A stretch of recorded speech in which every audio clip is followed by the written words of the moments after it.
Hello, good morning, and welcome back or welcome to Morning Ray. I'm your host, Lan or Allana, and it feels so good to be back. I know I haven't been super consistent with uploading every single week. My goal is to upload at least 2 episodes a month right now, just with the chaos and how busy life is.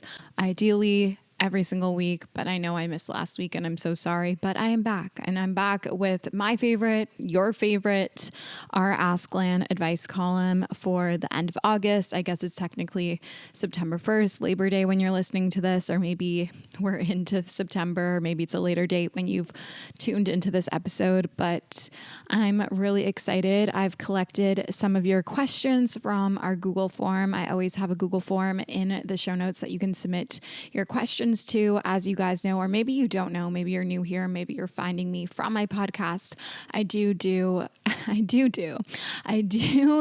advice columns every single Monday on my stories on my Instagram at Allana Blumberg, so you can always go and check that out if you need more timely advice. Otherwise, I like to do my Ask Lan advice columns once a month. It's definitely one of my favorite episodes to record. It is currently Friday when I'm recording this, right before the long weekend. I'm going up to the cottage with some friends and I'm really excited. I got to go up last weekend, which was really nice, which is why we didn't get an episode, but I'm making sure to get this episode up and ready for you guys. I taught this morning. I took a killer class at Jaybird, which I love, and I have my LSDR X East Room event happening next Sunday, or I guess this Sunday when you're listening to this. Tickets are still available, but there are limited quantities left. They are $65 plus tax. That includes a 45-minute mat Pilates and breathwork class, as well as post-sweat smoothies. We'll have nut-free options available as well for those who have nut allergies. Water is provided by Essentia. It is bring your own mat, and there's a gift bag valued over $300. Now with sponsors such as Bombas, which is grip socks, we have Array, we have Within Us. What else do we have? I have it written down here. Give me 1 minute. One moment, please. I don't know all of them off by heart. We have bronzing drops from Vacation, water bottles from Azure, calm and sleep supplements from Array. We have a tincture from Mud, water from Essentia, collagen, and some other supplement. I can blanking on it right now from Within Us. We also have grip socks from Bombas, shampoo and conditioner from Everest, and then probiotics from Mud. And there is an option to win a giveaway, an ability to win a giveaway from attending of worth over $800. We'll be giving away a 6-pack of credits to LSDR at Hatch Alarm Clock Restore 3 in the limited edition rosy pink color.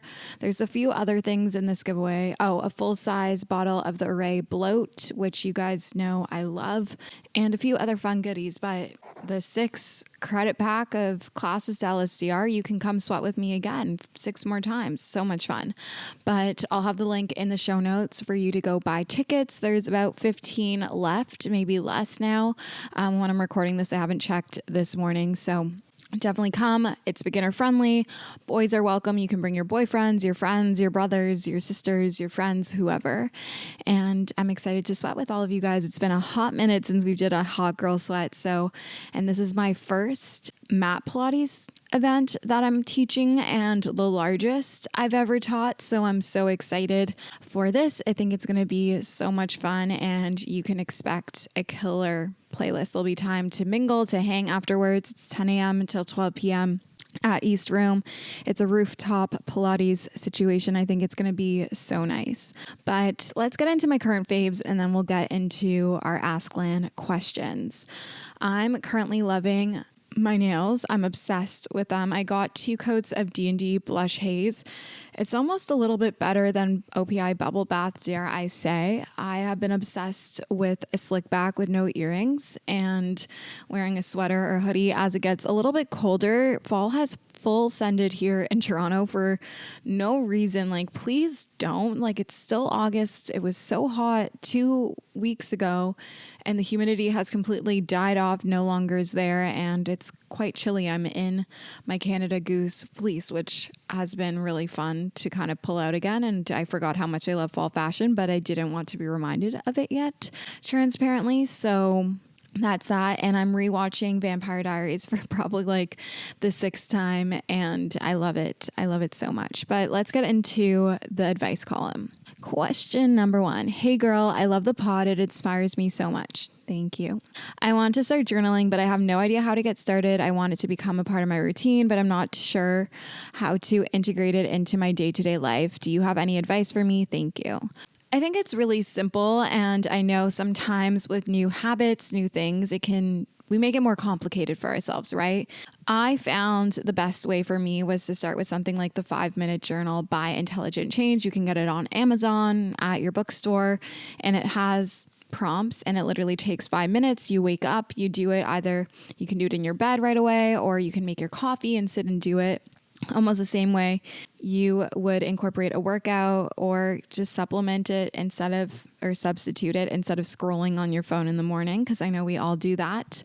I think that's the best way to start. Another way to start is to just have a blank journal and to mind dump. Just literally write out anything that's on your mind, anything that you want to work through, anything you want to document, whatever it is. There's no right or wrong way to journaling, and you don't have to do it every single day, but if you want to make it a habit of every single day, guided journal like the 5-minute journal is a really good place to start. And that's how I kind of got into journaling. Or you can find prompts online if there's specific things you kind of want to focus on and reflect on. Is it normal that some friendships don't feel good anymore?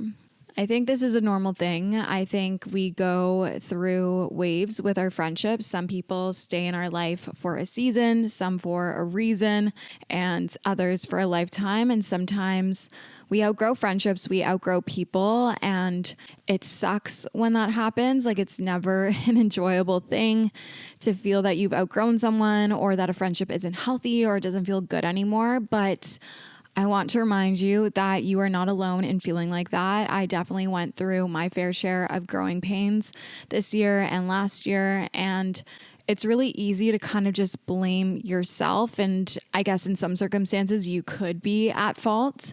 But if you are leaving interactions or hangouts with these people or this person, and you're no longer feeling good, you're feeling really drained, you're feeling shitty, you're feeling down about yourself, and it's consistently happening, and there's no other reason per se as to why you could be feeling down or low or anything like that, like nothing with them removed, then I think it's time to kind of evaluate that friendship. Maybe start with a conversation. Maybe there's something that they're doing that doesn't make you feel good. Like maybe they're super hypocritical of you or hypercritical of you, and always commenting or making comments or remarks that don't make you feel good. Or maybe it's the activities you're doing together. Maybe you used to party a lot together, and that's something that doesn't really align with you anymore. That's okay. I think having a conversation is a great place to start. You can also just take space from them, like stop initiating a lot of plans with them. Answer them if they text you. I wouldn't ghost your friend, but if you want to take space from the friendship, that is okay. Maybe take some space, come back to it, grab coffee with them, or make a plan, a different kind of plan later on. But I don't think there's anything wrong. And I think it is a normal thing, unfortunately, that sometimes we outgrow friendships and we outgrow people, and our interactions don't feel good anymore. And that doesn't mean that person is a bad person or you're a bad person, but we're human. We evolve, we grow, we change, especially in our teens, in our 20s, especially early 20s to late 20s into early 30s. These are really monumental periods of our life. If I think about who I was when I was 19, when I was 20 versus who I am now at 26 in my late 20s, which is fucked. I'm a completely different person. I'm a completely different person than I was a year ago, 6 months ago, at the beginning of this year even.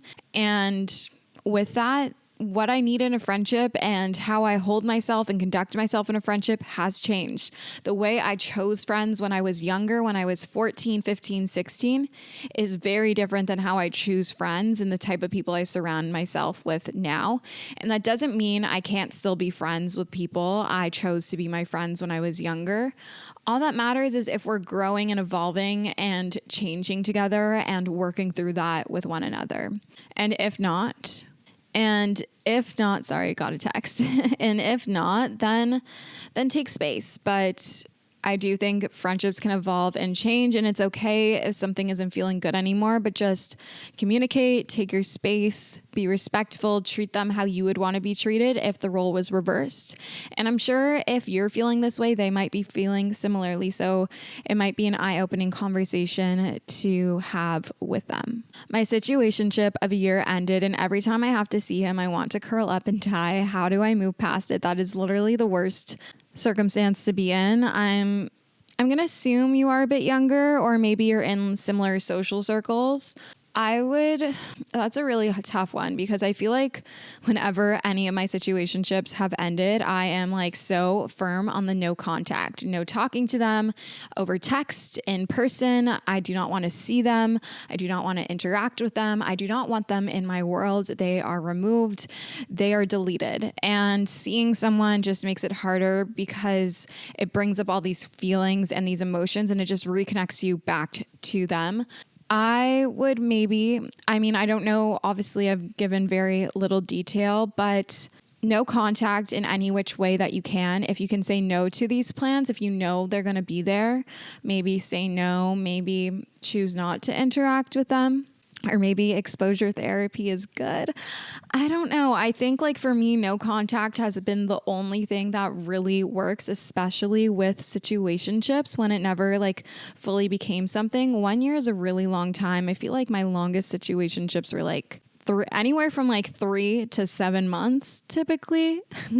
So that's really hard, and I'm really sorry, and that sucks. And I swear situationships are worse to get over. That breakup is harder than like a full-fledged committed relationship where you had a title and things felt more legitimate. Not that a situationship or any relationship without a title isn't a relationship. It is, but you kind of have like run its course when it's like a full-fledged relationship. I also don't know the circumstance as to what the situationship was. Like, were you like essentially dating but without the title? Was it just friends with benefits? Was it something super casual? Was it kind of in between? Like, what was it? But a 1 year situationship, that's really tough, my love. And it's just going to take time. I think just focus on yourself, focus on filling up your cup, making your world feel full, giving yourself validation as opposed to seeking it out from others or trying to get under someone else. I know sometimes they're like the best way to get over someone is to get under someone else. Sometimes that honestly just makes it worse, I've learned. Sometimes going celibate really helps. I've done that for sure. I did that this year for almost 6 months, 5 months. And honestly, it was probably the best thing I ever did. I say try to go no contact with this person. If you can avoid plans where you know that they're going to be there, that would be great. Obviously, if you go to school together or something like that, it does make it a little bit harder. But you can set those boundaries. You can choose not to say more than hi to them. But I promise this too shall pass, and these feelings are only temporary. Hey Lan, last year my friends went through a situation where one friend would pick a lot of fights with my other friends, and it eventually escalated into her being directly mean to them. Our friend group eventually talked it out more or less and agreed that it wasn't working to be close friends, but we wouldn't ignore/avoid each other, and we could kind of be friends if we decided to. Throughout that, I was definitely the least targeted by her. Now she says hi to me sometimes, and it seems like she's interested in being friends again. I've talked to my friends about it, and they're all still really upset with her. Am I wrong for wanting to be kind of friends with her?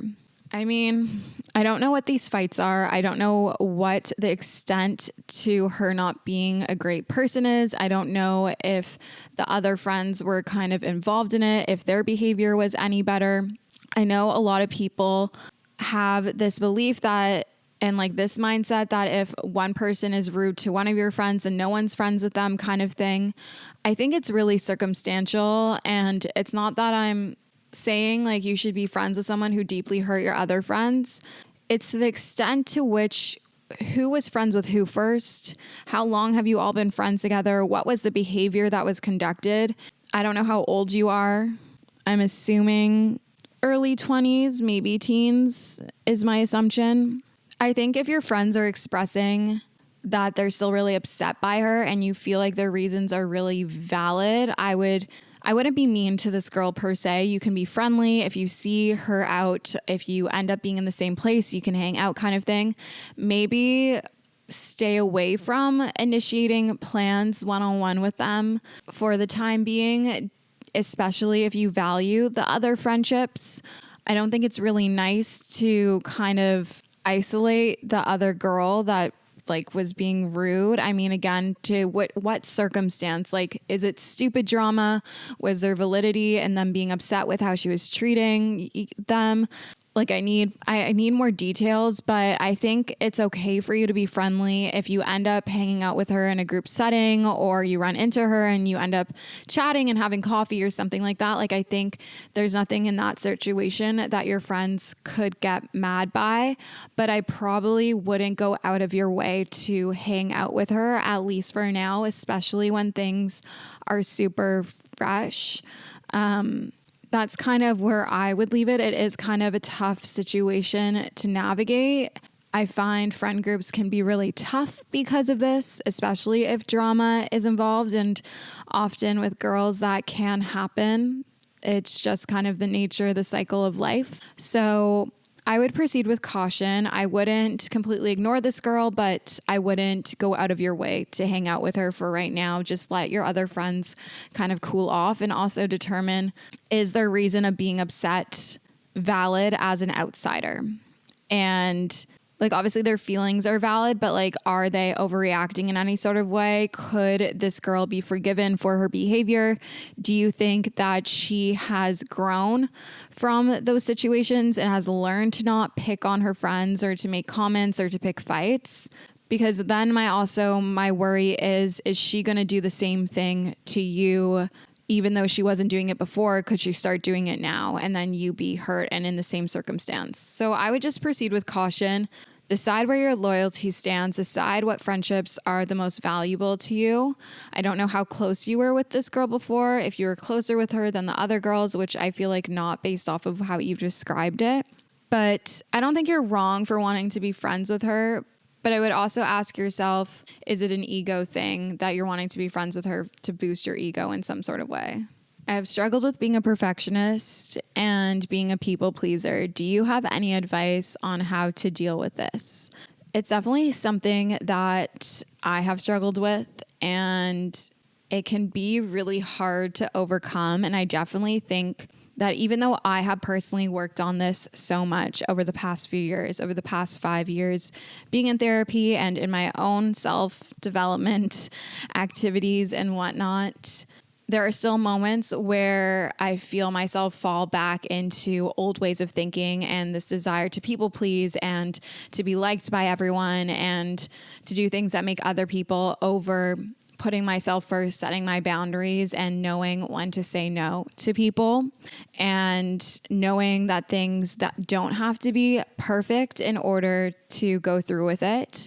I think exposure therapy and constantly encouraging yourself to counteract any of those thoughts and feelings, I really do think the only way to really overcome feelings of being a people pleaser, of perfectionism, is to continuously counteract those feelings with the opposite, like giving yourself permission that things don't have to be perfect in order to do them, to submit them for school, for work, to go through with it, to rather create something and to adjust it along the way. Like, not every single thing that I do in my life is going to be perfect. There is no such thing as perfect. And I think it's almost a way to find control and to feel in control. And I think it's often tied to where your self-esteem is and working on that. So Therapy was honestly super helpful with me for that. Doing cognitive behavioral therapy was super helpful. Journaling is helpful. There are so many podcast resources, books that discuss this so deeply. I love Brianna Weiss. She has so many books that talk about people pleasing and perfectionism and how to kind of change and flip your mindset and the narrative and the way in which you speak about yourself and view that as well. So I'd look into that. But honestly, therapy and speaking to a professional was something that really helped me a lot. And then in my own day-to-day life, really just encouraging myself to learn how to set boundaries and let go of the fear of disappointing someone. Knowing that I have to put myself first, knowing that not everyone is going to like me, and that's okay, and that's a good thing, and I can't always control that. My behavior and the things that I'm doing are making me feel like shitty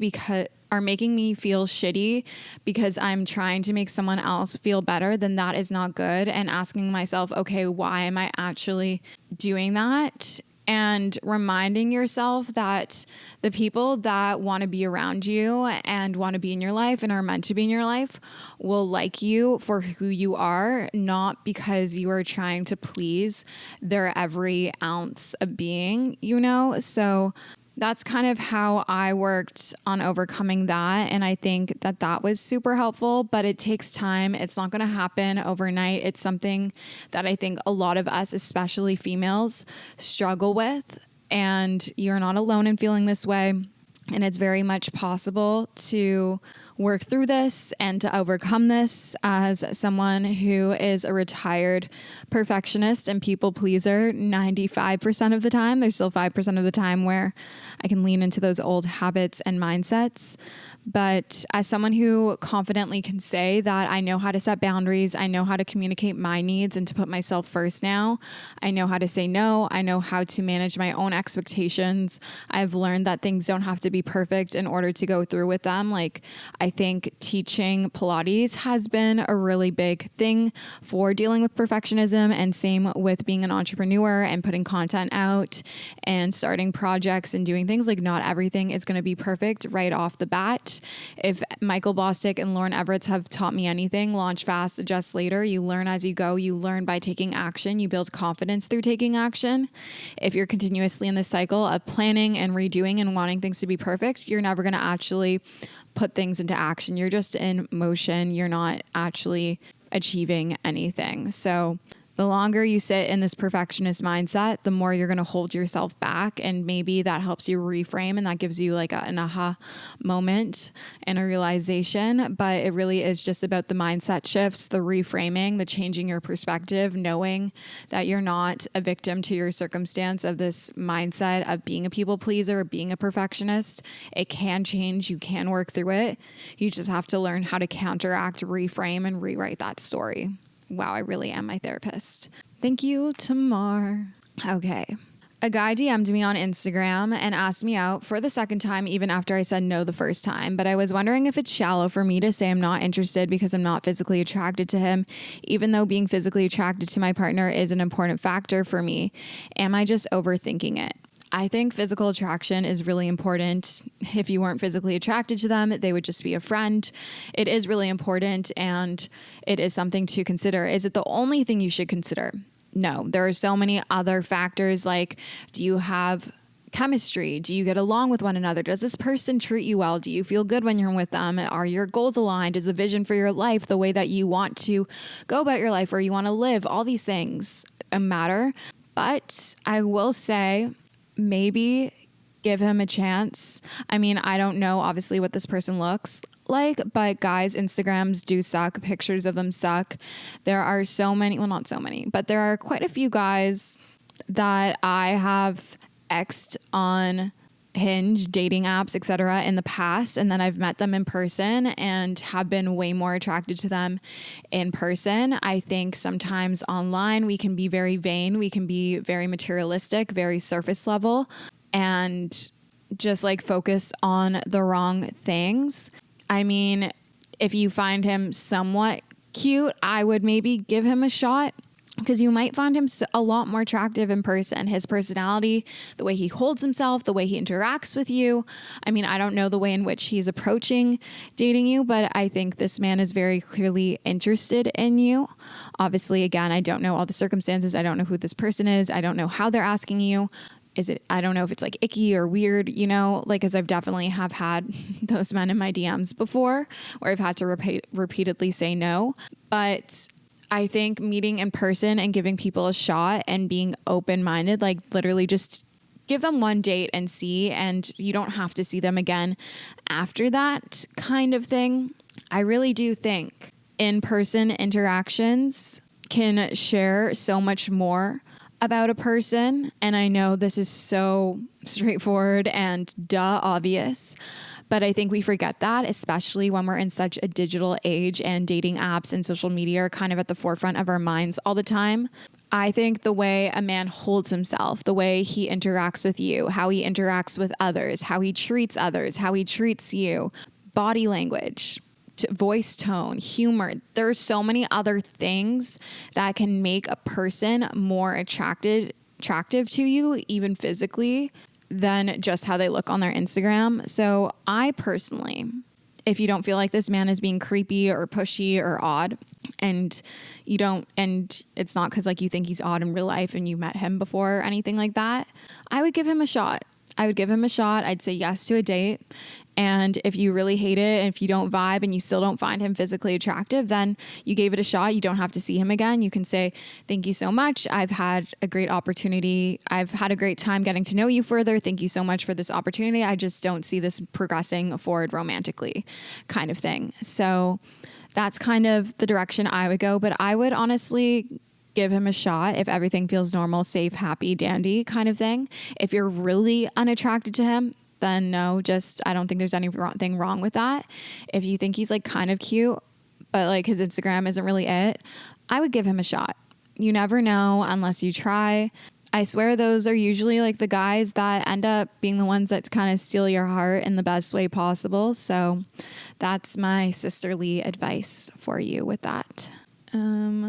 Okay, I think this will be our last question because it's already been about half an hour, or maybe one more after this. Hi, I've been a longtime listener of your podcast and I really love it. Thank you. That really means a lot. I love when I have like chats with you guys about the pod, and it always amazes me when you've said you've been listening since the start, because also when I listen back to those episodes, I'm like, what the fuck? My boyfriend and I have been together for 6 months. He's a genuine and kind person, but I've been feeling emotionally exhausted and neglected in the relationship. And I'm starting to question whether these issues are fixable or signs of a deeper incompatibility. He's in a very busy stage of life, juggling a demanding job, a side hustle, and other responsibilities. As a result, he often doesn't have the time or mental space to be fully present. Plans get canceled or shifted last minute, and I'm usually the one initiating, adjusting, or accommodating.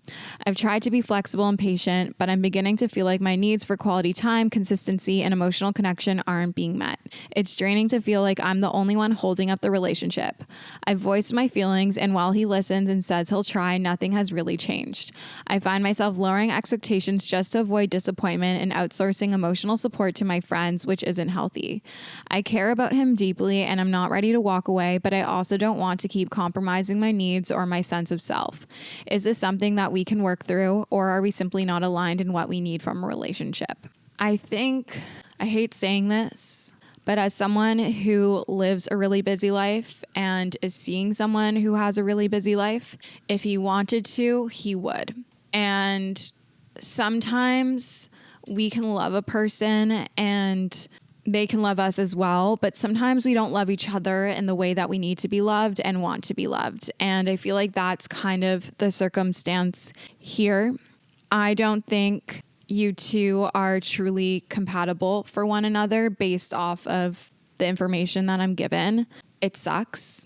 I understand and can see and feel how he could be feeling in the way that he's acting, but that is not fair to you. If you choose to commit to someone, you are committing to showing up and finding time for them in your life and showing up as the partner that you want to be and the partner that they need, and vice versa.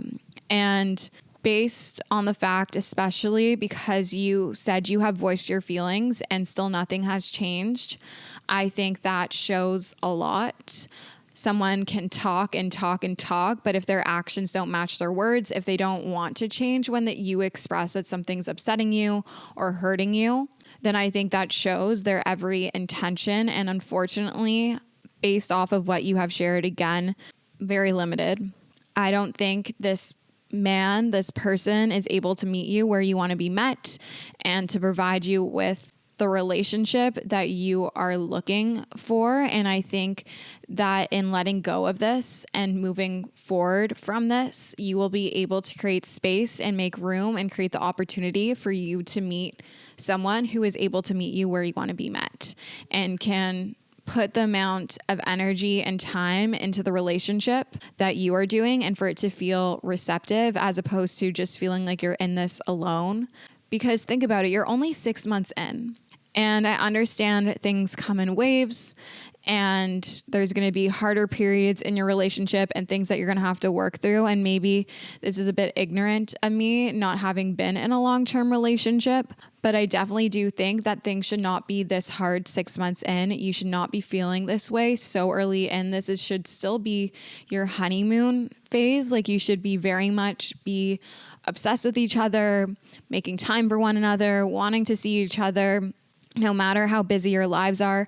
If he came to you, like think about it, if the roles were reversed, if he came to you and was feeling upset and not seen and like his needs weren't being met and you had a good conversation, but then like you chose to still not improve upon that, then like that just shows you wouldn't approve if you weren't really like interested or full-heartedly in this, like. And I'm not saying that he's a bad guy. I just don't think he has the capacity to love you the way you want to be loved.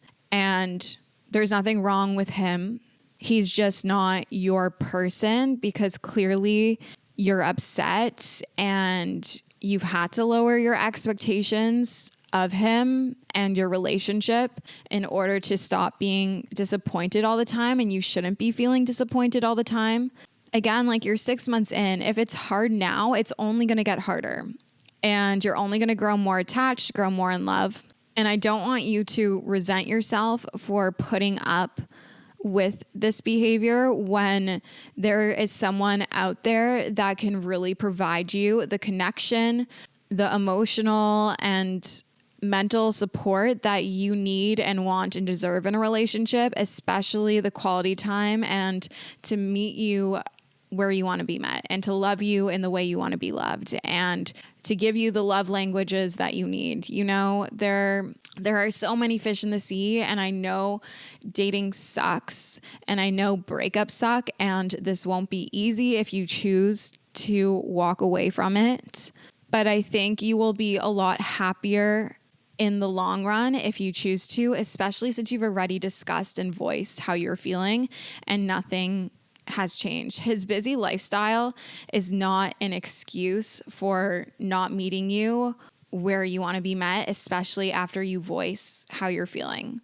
He wanted to, he would. Like, if you had told me you haven't said anything and he's still behaving and he's behaving in this way, then I would tell you, have a conversation, see how he responds. Is he reactive? Is he dismissive? Does he gaslight you? Does he put you down? Does he not acknowledge? Or is he responsive? Is he empathetic? Is he showing sympathy? Is he wanting to do better? And then is he doing better? And you have shared that you have had a conversation, but his behavior hasn't changed. And I don't think that's really fair to you. You can try have a conversation again and see if it changes then. But I think he's made it very clear where he stands and what he's able to provide or what he's not able to provide. And I think you have to decide if it's worth it for you, if the love is worth it for you, because I feel like it's not. And I don't think you would be writing in this question if you felt like it was, in all transparency. And I know that's really hard to see and to hear and to feel. But I think what would be best in this situation is to walk away, to choose to put yourself first and to let go of this connection and to remind yourself that you can find someone who meets you the way you want to be loved and is as obsessed with you as you are with them, and who makes the same amount of time and will move their schedule around and even find a moment to call you or 5 seconds to see you, even if it's just on the way to work, they stop by, or, you know, just like the little things. Like, I really do think, and I've been shown, if he wanted to, he would. Oh my God, I'm going to cry. As a girl who has had her fair share, oh my God, why am I emotional?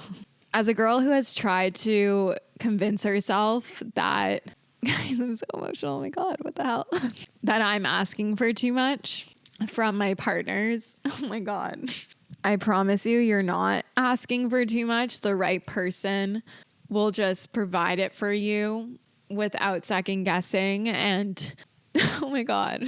Can't believe I'm going to post this. Holy shit. Okay, let's start over. As a girl who has always felt like she's asked for too much and not wanted to step away from what she has had out of fear of never finding something even remotely of that level and maybe never finding what she is asking for, I could promise, I don't know if that makes sense. Does that make sense? As a girl who has always felt like she was asking too much of her partners and not wanting to leave the partners, whether it was a situationship, someone they were seeing, out of fear of never finding something remotely at that level or even what she was asking for, choosing to walk away from people that were not meeting me the way that I wanted to be met and were not treating me the way I wanted to be treated, only brought me closer and to the people that were able to do that. And those people do exist. You are not asking for too much. You are not too much. You are also not enough. You are perfect the way that you are. And yes, do sometimes we need to communicate our needs and wants? Yes, and I'm proud of you for being able to do that. But what you are asking for exists somewhere else, and it exists in another person. And I don't want you to just stay with this person and hold yourself back from experiencing the love that you truly deserve and desire and want and are worthy of, just for the sake because you love this man right now. So my 2 cents is to maybe have one more conversation with him. Maybe that will break things through for him and maybe his behavior will change. Or you can choose now to simply walk away, to remove yourself from the situation, to focus on yourself and allow space for one day with your life being full, for someone who meets you the way that you want to be met and treats you and loves you the way you want to be loved and the way you want to be treated, to walk into your life. But in order to get that, you have to let go of what you currently have to make space for it. So that is my emotional 2 cents. Holy shit, I did not expect to get so emotional on the pod this week, but I think we should end it off there so I don't cry anymore. I did actually have one question that's a little lighter. But thoughts on the new Goldie low-rise jeans you got? They look chef's kiss on you. Thank you. They are incredible. I bought them and kept the tags on them for a minute because I was like, I don't know. Do they make my ass look bad? No, they are perfect. They are the Goldie low rise loose jean. You guys know I love my low slung baggy. They're kind of like the tighter, lower rise version of them. They are chef's kiss. So good. I wear a size 24 in those. I have a 25 in my low slung baggies, but I think I could actually get a 24 now. The 25s are a bit big, if I'm being honest. But they're perfect. They're a bit stiff at the beginning, but then they stretch out just a little bit and they're truly, truly perfect. They fit my butt. They fit my thighs. They fit my waist. The girls know the struggles of making everything fit.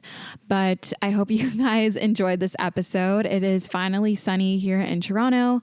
If you like this episode, I would love if you could leave a rating or review on Apple Podcasts or Spotify. That's how you can help support the pod.